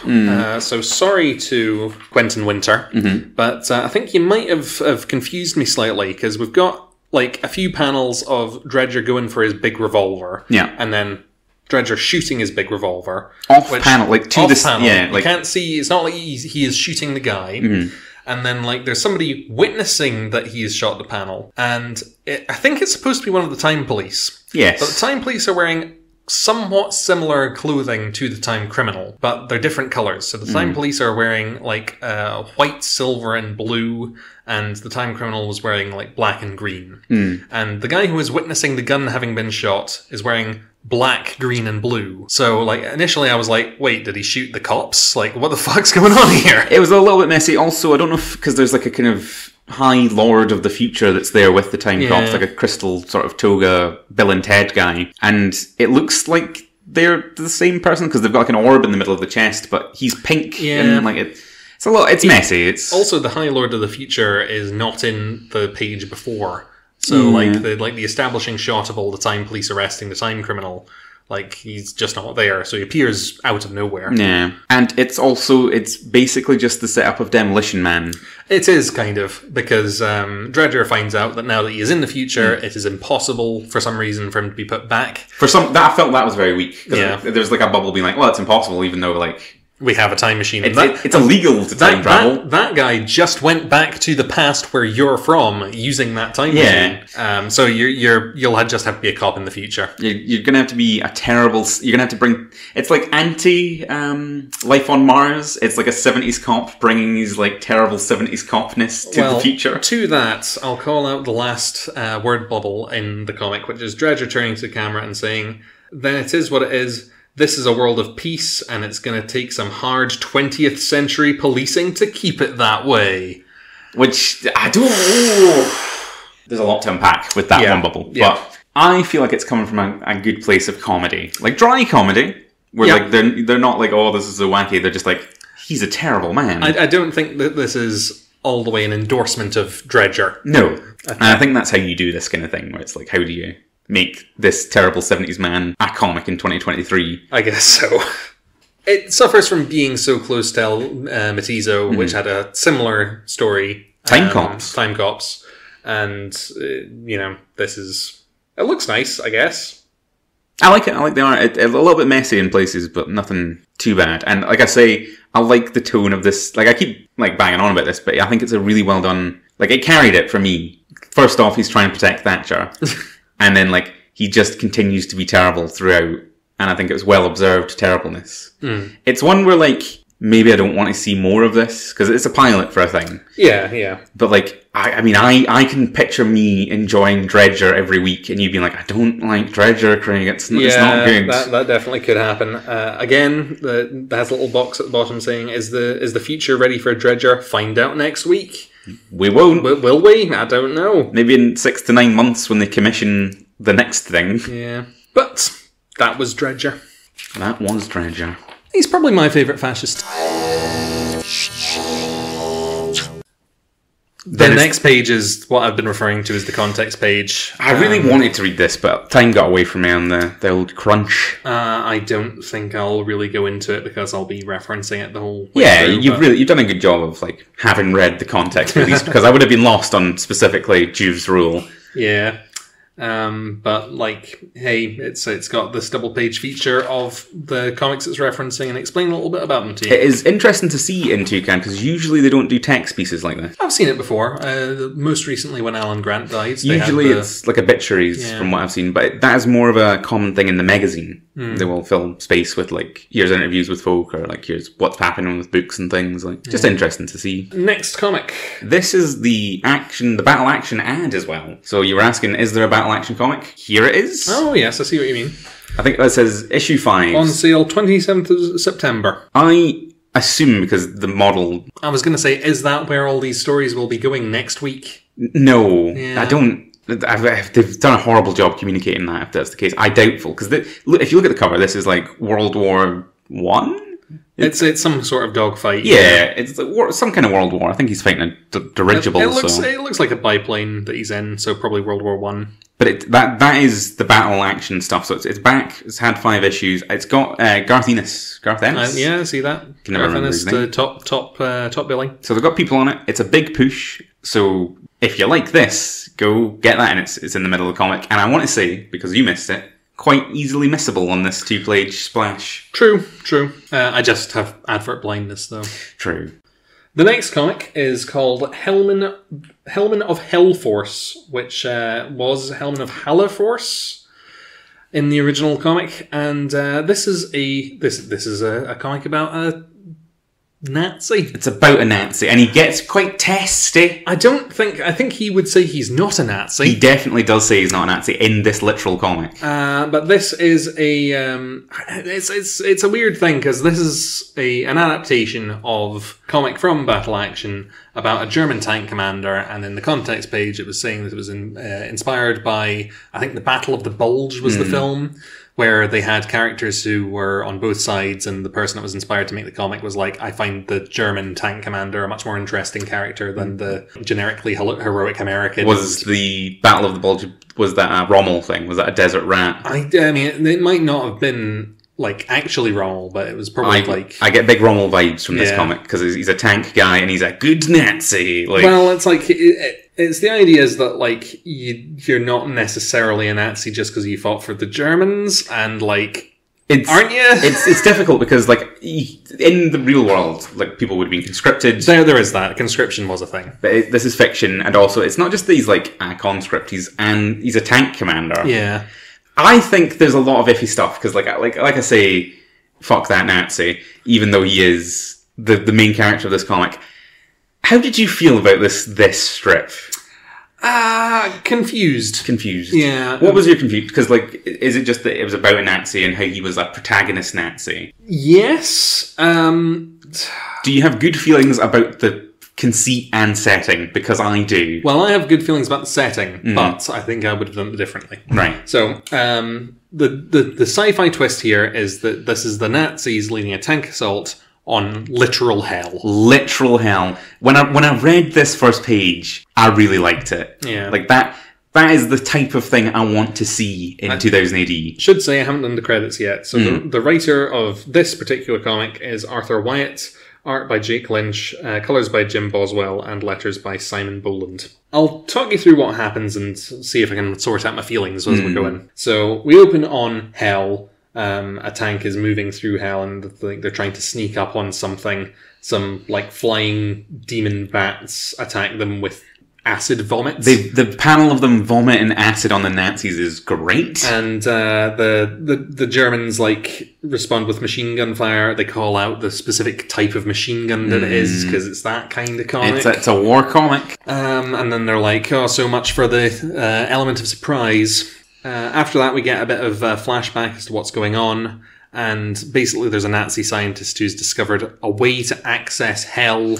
Yes, through a gate. It's a Stargate type situation. It's very much a Stargate. It looks exactly like a Stargate. It's Stargate. It's Event Horizon. It was specifically, I think, a gate to get to Russia, but it accidentally took them to hell. Yeah. Well, the guy was supposed to be researching new wonder weapons, which I think it's Wunder weapons or something. Wunder weapons, yeah. Waffen. Not weapon. Waffen. Which is there was a German word for that during the war. The V2 was the super weapons, yeah. And instead of that, he was researching this interdimensional stuff. And it didn't take them to Russia. It took them instead to hell itself. Literal hell.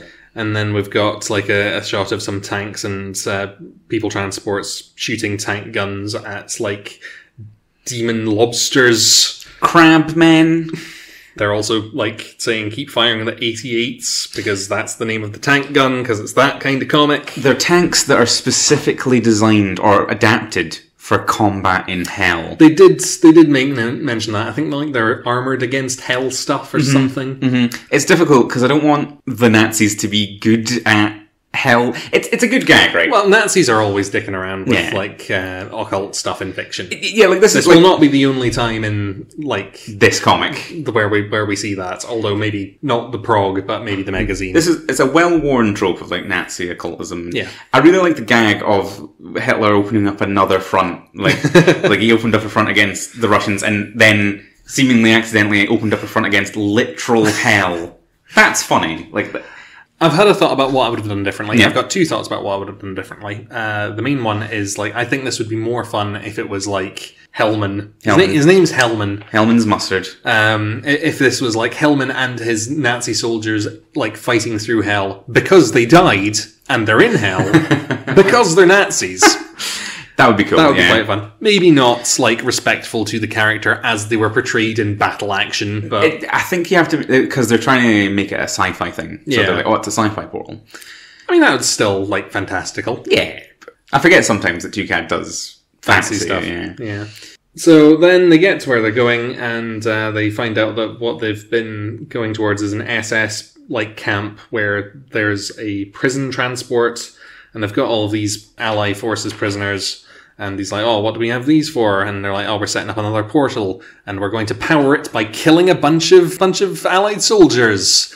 And he's like, oh, that's barbaric. How can you do that, the SS? Yeah. And he's like, well, how do you think we powered the first portal that brought us here? We had to sacrifice something. And again, conflicted feelings, because, like... Those Nazis will do that. Those Nazis will do that, but, like, the Nazis were well known for killing large numbers of somebody. It wasn't necessarily prisoners of war, although I'm sure they did. Yeah. There's another group who, Yeah. would be, but then would that be worse for putting in a comic? It's not necessarily called out, but you can read between the lines on that one. Yeah, it's maybe a little bit just dark stuff to be. I think it's trying to make the Nazi tank commander likable. Yes, because he's not up for this. He's not up for this. He's like, oh, and it's like, it's not just that, like, he's not up for sacrificing, I was going to say innocents, but I guess they're combat men. Sacrificing the Allied forces to open up a portal to hell to get to Russia, because this one isn't going to just take them back to Germany. This one's going to take This one's going to Russia, yeah. Which is, again, I like that. Like, they could just be getting out, but it's like, no, we're carrying on, with the mission to Russia. Yeah. We're taking a detour through hell, but that's fine. It's difficult because he makes it, the comic makes it so that he doesn't like the SS from the off. Well, the other thing that I think is weird about it, like, this is the thing that bothered me as I was reading it the first time, is it's a little bit Captain America fought against Hydra, isn't it? It's a little bit like the only people that were actually bad were the SS. They do focus a lot on that. And, like, don't get me wrong, the SS were particularly bad, but, like... I think it's like the last strip was trying to make 70s man acceptable for the now. True. This is struggling to, like, I feel like less radicalized people could read this and be fine, because, like, probably the sentiment that, like, people were conscripted into the army and people, they were just normal 1940s people that were like, but I don't know how you make that a successful ongoing character. It just bothers me is the thing. The strip is carried for me tremendously by the fact that it's in hell. The Nazis are fighting, and all of the Nazis could have died in this strip, like, and that would have also been great, because they're in hell. It's suffering from that pilot syndrome where it's like, come back next time for the ongoing adventures of Hellman. Yeah. Hellman of hell, whatever, in hell. It's good pun work. It is good pun work. And like I say, if there was a strip, even if it was like Allied forces, if like World War II guys fighting a war in hell, I'd probably read that in 2CAD and have no problems with it. Again, the setting, the conceit of the setting is everything. Yeah, I mean, it's very much a large part of the whole thing. He says at one point, I'm no Nazi. He does say, I'm no Nazi. He rescues the prisoners, not to just leave it there where, like, that's the wrap up. The SS murdered a bunch of prisoners of war. And then they got to Russia. He picks up a hammer, he smashes the lock. The SS are like, oh, you're a traitor. And, like, the prisoners of war are like, oh, wasn't expect to get rescued by a Nazi. And he's like, I'm no Nazi. And I think, does he kill all of the SS? Or do they there's like a demon incursion and they get killed. But then everybody that were meant to, like, escapes. Everybody meant to, like, escapes, but, like, there's a radio message that's, like, someone informed Nazi High Command that Hellman has, like, turned traitor. Was it Nazi High Command in hell? Or, like... Message received, understood Hellman's men ideologically compromised to be considered traitors shot on sight. Just says an SS radio, so... Maybe that's just other, like, Nazi troops in hell. Yeah. I'd like to see more of this, but, like, it's difficult because, like, previous page, right? See when he's like freed the Allied guys with a hammer. Yeah. That panel's heroic. Like he's a heroic guy holding a big hammer. Like, it's weirdly Soviet actually. Yeah, because he's posing about with a sledgehammer. There's a red sort of drapery in the background. I know it's the Nazi symbol, it's red drapery that's draped over the swastika in a way that makes it look a bit sickly. And also he's the panel before literally said, "I'm no Nazi." Yeah. It's just. Are they doing a thing there? Is that all accidental? It's the whole like Rommel thing. We're like, oh, I really like Rommel and Desert Rat stuff, and there's millions of books sold every year because like people are into that culture. And when I hear about it, I'm like, I'm kind of iffy on that. Like, like maybe he wasn't like a full on like Hellboy Nazi or whatever, but like, well, the thing that I think about that is that like it's a question of like how high ranking you are, because like you're quite right to point out to me that yes, there was conscription. You didn't necessarily have a full choice about whether or not you fought for the Nazis, but like. You probably have a choice about whether or not to be a general for them, right? Yeah, a tank commander. Yeah. Like he's a successful Nazi. Like he's risen up the ranks. He's presumably provided the Nazis with many victories. Again, yes, it's difficult because it was like in real life, you're person struggling through this cataclysmic conflict, and like you have to support your nation or you'll be shot as a traitor. Like, but. It's difficult when you frame it in a comic. Absolutely. Difficult one for me to give thoughts on. It does bother me. Maybe it shouldn't. Maybe I'm overly sensitive. But write in and tell us. Yeah. Please give us that engagement. Next, and I think last comic, if I'm not mistaken. This, and then the wrap-up page, the wrap-around. Next one is Major Easy. Which is a name that I have heard previously, but never seen. Really? That out of all the characters in this Battle Action Special, that's the name I've heard previous to this. Never actually read any of the comics. Well, the writer is Gordon Rennie. The art is by Dan Cornwell. The colours are by Dylan Teague. There's Dylan Teague again, I think. Yeah. They have the same thing. League, but with a T.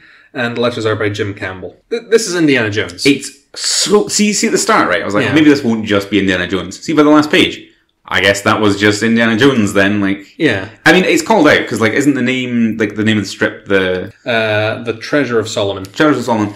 Doesn't the next time on say, like, something about the Temple of Doom or something where, like... I didn't notice if it did. I think maybe they weren't committing to that, but by the end they were like, we need to call this, we need to lampshade this, because, like, this is just, like... an scene or two from Raiders of the Lost Ark. I'll just go over a thing that I liked before I get into the actual, like, sum up. I think that Major Easy looks like bad future Shaggy from Scooby-Doo. Yes. Like, I'm looking at him there, he's got, like, his cap pulled down in front of his eyes, and he's got a scruffy beard, and he's got, like, the shaggy hair, the orange hair, and he's just slumped out a bit. He looks like Shaggy, maybe 10 years older, and, like, having gone through much more shit. Is this Shaggy's dad? Did Shaggy's dad during, because you know, Mystery Inc. investigating occult doings, you know, like did his Shaggy dad was a teenager in the 60s. Yeah, exactly. Quite possibly. What actually happens is we open on a fancy car. Apparently that was a thing from the original comic because it was a war comic, but it started in the 60s, so it was like he wasn't like big into wearing the uniform properly, and he didn't drive around in like a Jeep. He had like a modified Bentley or something. Okay. Because it was like a sort of like post hippie era. He's got this fancy car, and he's got a scientist. He's not a scientist. He's got like an anthropologist with him from the British Museum. From the British Museum, that's what he keeps calling her. Mm-hmm. And he has been ordered by Brigadier Crowley. Yes. The British are falling behind on occult stuff because the Nazis keep like doing occult stuff. It I think again suffers from placement in the comic because it just had Nazis in hell. Absolutely. And like take this woman from the British Museum and go and get some magic treasure from the desert. Yeah. So they do. And they set that up and then they go to the desert. They go to the desert. They get to where they're supposed to go to find the treasure, and it's already been found by the Nazis. Yep. There's just standing about Nazis everywhere. And he's like, we couldn't possibly fight our way through that. Yeah. We're two guys. We're two guys. Only one of us is a soldier. You're from the British Museum. Seems like it would be weird for them to send just one soldier, really. Well, like it was a scouting mission, I guess. Yeah. Or maybe they were hoping they would get there and there wouldn't be lots of Nazis there. And we'll need to call in an airstrike. Yeah. British Museum woman is like, we can't call in an airstrike, we'll destroy all the treasure. It belongs in a museum. It belongs in a museum. She runs off. I feel like that happens in like most Indiana Jones films as well. It's Indiana. I know, like the sidekick is like, no, we can't possibly. I'll go and get myself into yeah, trouble. it's portraying like the guy as like the sensible, reasonable thing, and then like the British Museum was like, no, the treasures, antiquity, and she's very like the character from the Mummy films. I forget her name. Yes, yeah, Eva, something like that. That's what I got from her in this.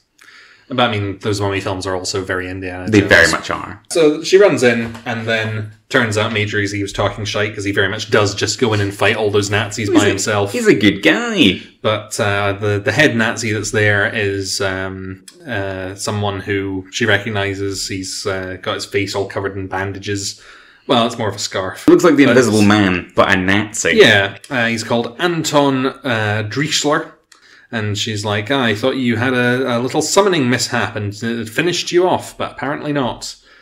So he's a Nazi wizard. He's a Nazi wizard. We've all seen Nazi wizards. We've all seen our share of Nazi wizards in our time. And, I'm sure you'll be shocked to learn that when eventually that scarf falls off of his face, it's somewhat disfigured. Disfigured, but not in the ways that I thought it would have been from this setup with the summoning incident. Really? I thought it would be more charred and, It's framed as a big reveal, and when it happens, I was just like, oh.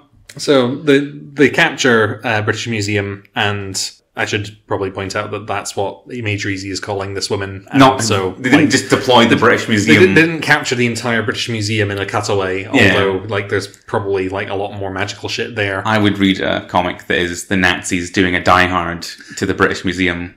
And just capturing everything that the British had already captured. Because there's a little bit of that in this where they don't really call it out, but she's the British Museum, and that's sort of somehow a moral standpoint against the Nazis when when we stole all of those things from, what's that, the classic one? There's a Greek palace. The pillars, the Parthenon. Yeah. And we basically took the entire building and put it in our museum. But we weren't actual Nazis, we were just, theoretical. We were just colonialists. Yeah. There's a difference.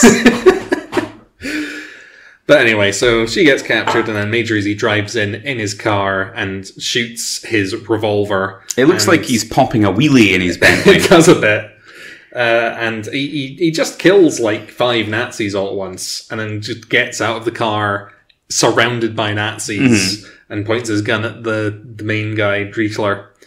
And she's like, be careful where you point that thing, you might destroy something, like that incredibly rare magical vase that's got a genie in it. Wink, wink. Wink, wink. And that is a 2-page sort of incident, really. What do you think about the art on that? I do. I like the art. It looks a bit like a tornado, but it's a firestorm. I could have done with more of a literal genie from Aladdin who there's a scary face at one point. There's a scary face, but I like a character design, because it's just Indiana Jones. It's just the arc opening and Nazis getting sucked in and killed.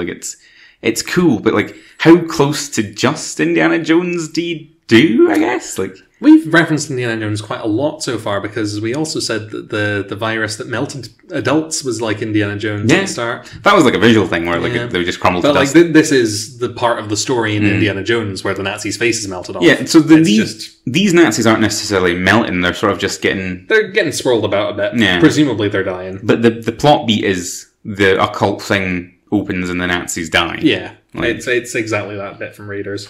Then Major Easy and the one from the British Museum drive away, unclear about whether or not they actually got any of the treasure they were after. I think it got swirled away, right? Yeah. I guess the Nazis didn't get it either, is the thing.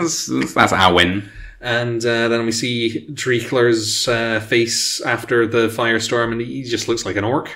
He looks like an orc. He has the most "I'll get you next time" gadget energy I have seen in quite some time. And to your point about what the next time on says, it's Next Prog, Oasis of the Undead. Okay, so maybe I'm making that up, but yeah, just Indiana Jones, and I don't know if we're meant to know this Nazi guy, or well, 2000 AD being what it is, it could absolutely be a reference to something. I liked the strip. Probably the weakest. Oh, it's hard to say. Well, we'll do that in a roundup, I guess. But hard. I thought it was fine. It was difficult because the previous thing was also about Nazis, but they were Nazis in hell. True. Which gets a lot of love from me. This one was just Indiana Jones. Can't stress enough how it's just Indiana Jones by pages. If there was like an Indiana Jones Saturday morning cartoon, this would be that. Yes. Yeah, like a James Bond Jr. Yeah, like a we've only got like 20 minutes. 20 minutes, yeah. And do a full Indiana Jones story. Here you go. I think it was a good Indiana Jones. It was alright. It's one of those ones where, like, I don't care if I never see any of this again, though. Yeah. Well, I think that there's definitely, like, the elements where you could develop this into a very good ongoing story. Would those other ongoing elements just be the other plot beats of Indiana Jones, though? Possibly. Because, like, this is the Act 3 climax or whatever, but, like, it's just so Indiana Jones. Yeah. The head Nazi gets away at the end is the only different thing. He does, and as you say, it's very I'll get you next time. His fist is in the air. He's standing there waving his fist at the hero with, like, the destruction that the hero has wrought, like, behind him. Mm. And he, like I say, he just looks like an orc, or possibly a hobgoblin. Yeah, I was expecting more of a, like, because, like, it was a summoning accident. He looks like he's been possessed by a devil or a demon. It certainly looks more like that. Not that, like, something's, like, blown up in his face and now he's got missing bits or whatever. Well, like, I can see how there might be a blown up in the face element, because he's got this mouth is like a sneering thing, but that could be like a scar. Mm. But that would not explain why he has pointed ears and razor sharp teeth. You know, Nazis, they shave down their teeth. You know? I've got no problem with Nazis being, like, physically monstrous to go with their, like, monstrous behaviour. Like, I'm not good calling metaphor, it out. yeah. I'm not calling it out. It's just me describing what I'm seeing. I've got no problem with Nazis. And then we're on to the wraparound. So, this is the finishing of the story from the start, where, like, why this is all happening. And this is now the nerve center in 1984, so 2 years after they've folded in battle action to 2000 AD, to 2CAD. And you've got a bunch of droids in the room with Tharg talking about how well it's gone. Some of the droids are, like, named droids. Like, one of them's Alan Grant. Yeah.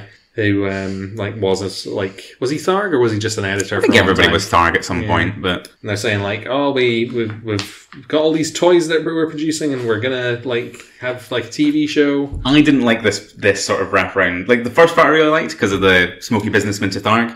I didn't believe this as much, because they were like, oh, it's gone so well, and, like, did it really, like... Yeah. You making Dredger toys, are you? Like, apart from that, like, so what? Like, like, why do we need a thing to say, oh, it went well? Yeah, well, I guess the setup, because it's just a 2-page thing, and it's like, well, we're going to do the magazine now. Yeah. And I think it's like 10 years ahead of schedule or something like that, because I think it started in the 90s. So, like, it's just a, like, go buy the magazine, basically.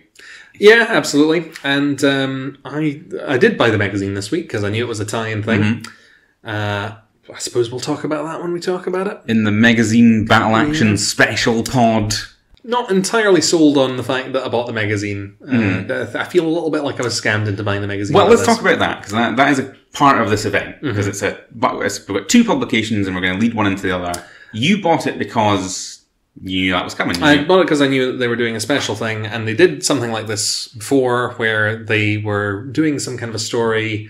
It was referenced to an old story. It was Judgment Day. It was the 30th anniversary of Judgment Day, which was a big zombie apocalypse thing from the early 90s. 2000 AD and the Judge Dredd magazine had stories where, like, all of the 2000 AD universes were also having zombie apocalypses, and all of the stories kind of tied into each other. Mm-hmm.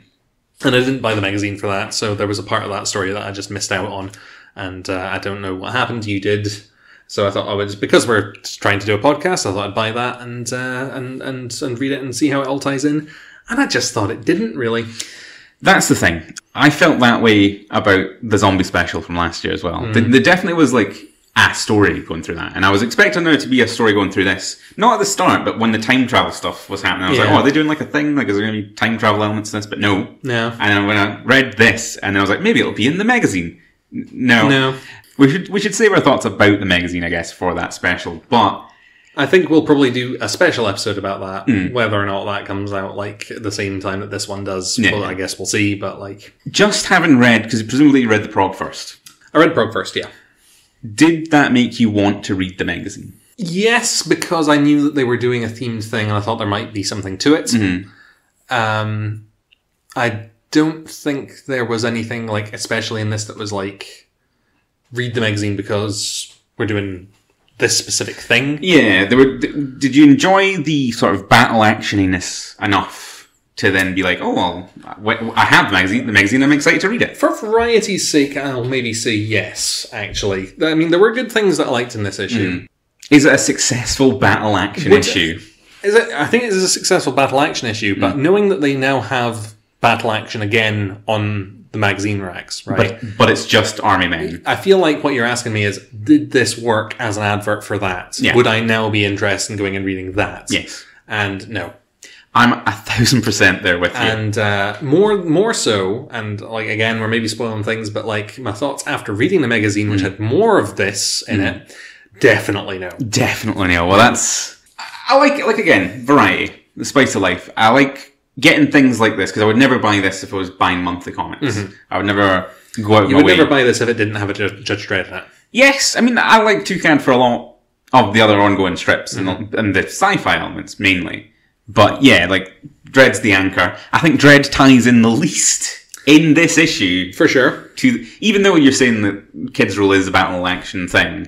Yeah, it was. It doesn't feel like it to a newbie. The thing about it as well is that, like, Kids Rule OK was a battle action comic, but it wasn't a war comic in the war magazine. Yeah. So, like, it was a weird outlier, and it only had, like, 5 issues. So that's a great punchline. They're using it. I can see why they've decided to do it, because apparently, like, there was a big, like, media controversy over it. So probably like, well remembered 5 issues. They're probably like, this is a thing that we should make something out of. And you can do stuff with Jews. Yeah, absolutely. I get it. But at the same time, I would have wanted a stronger war thing to be your anchor on Dredd. Because they do so much, like, Apocalypse War stuff in the magazine. Yeah. You were saying that you'd heard of Major Easy. Yeah. Instead of, like, a weak... well, it wasn't necessarily weak, but instead of, like, a thing that's just Indiana Jones, maybe have Major Easy and Judge Dredd in name of story. I think Major Easy is the named guy from Battle Action that people know about. It's the one I've heard about, and I have no interest in... I mean, I like war Space Marines, but I don't necessarily like 70s war comics, so I don't have any interest in it, but I've heard the name Major Easy, so I assumed him to be the sort of main guy of the book, so maybe they didn't want to just do straight crossover stuff. Maybe, but like I feel like that would have... I don't know if it would necessarily have been better. I quite like that Dredd. We should do the ranking. Yes.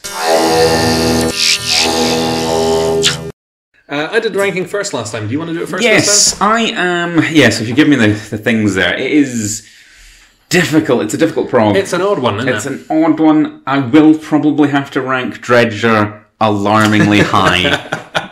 I would say maybe... It's going to be difficult. Usually I would say Dredd. I love the art in Dredd. It was very good. I love the political references in Dredd a lot. But I think the El Mezio story is visually beautiful. Okay. And I just, I was surprised because I was like, oh no, a cowboy thing. But Mestizo. I liked it. Mestizo. El Mestizo. Mestizo, Dredd, then Dredger, then the Nazis in Hell, Hellman of Hellforce. Right. And then Spinball and Major Easy. Okay. I definitely see why you're saying that. But Major Easy last. Maybe Spinball last. I didn't really enjoy Major Easy. I don't know what it was. It was just not really. It was sort of just there. It was the end comic, and it was kind of weak. I would say. I mean, like we're probably quite in danger of it just being the same thing again. I agree with you. I think El Mestizo was the strongest comic in that prog. It was like a Future Shock. It was one and done. Beautiful art. So I would say number 1 El Mestizo, number 2 Dredd. Dredger's not getting my number 3. Well, there you go. I actually would put... I'd put Death Game, that's the Spinball one, I'd put that number 3, even though, like, the meat of the comic was the bad bit, and the good bits were, like, the thing that was given very little time. But I liked a lot of its vibe. Then Major Easy, actually, because it's a high placement. But it was fine. Yeah, I'm being harsh on it. Like, it's not bad. It's just not anything. Yeah, it was to me. It was what it was, Craig. It was inoffensive, which I cannot necessarily say of my next placement, Hellman of Hellforce. Kind of offensive. It was kind of offensive. I'm not sure how offended I am. I think I am a bit offended. You don't know how offended you are, and you don't know in which ways you are offended. Yeah, but you just can't get on board with a good Nazi. Like I really can't. And like apart from Rudolf von Strauheim from JoJo's Bizarre Adventure. Yeah, we Part 2 should- Battle Tendency. Von Strauheim is a spectacular Nazi. We though. can't get into von Strauheim, but That's just a separate podcast. Just know that I can't I can't get on board with Heroic Nazi. I can't let that sentiment pass without the confusing feelings inspired by JoJo's Bizarre Adventures, Rudolf von Strauheim. Absolutely a Nazi, absolutely a terrible person. Weirdly great support for the heroes in that story. Anyway, Hellman is no Rudolf von Strauheim. No. He does not have a machine gun in his chest. Von Strauheim is a proud Nazi, which makes it even That more worse. confusing. Yes, definitely worse. But anyway, what else have I still got to rank? Dredger. Dredger. You can say Dredger's like Dredger. I think that does make Dredger last for me, doesn't it? Yeah. Because Dredger was just sort of clunky and bad. Yeah, but it's bad 70s man was pitch perfect. I guess I think that Thatcherite cops are worse than Nazis. That's what we've learned. Is that what we mean? Give me a comic that's a Thatcherite cop versus Nazis set in hell with actual hell-based Thatcher. So there we go. And as for the wraparound comic, neither of us have ranked that because it's not really a thing. No, we don't put it in a box, do we? I would rank that last, actually, even below Dredger, simply because of the second part, the outro bit. It was just nothing at all. Just nothing. It was like go buy the magazine. Yeah. It feels very hard to put it last. I'll put it higher than Major Easy. Okay. Simply because Tharg is about he's in it. Good point. The mighty one. The mighty organ. Although that might be 2080. It might be 2080. It might be his penis.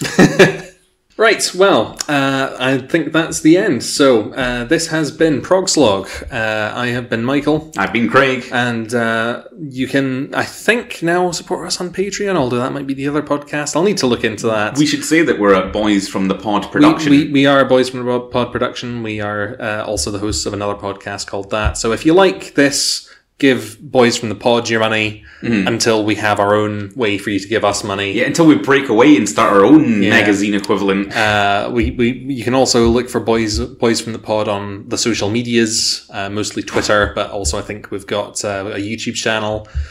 And the music for Prog Slog was provided by the Cultenhove School for Psychic Defense. Yes. So that's that.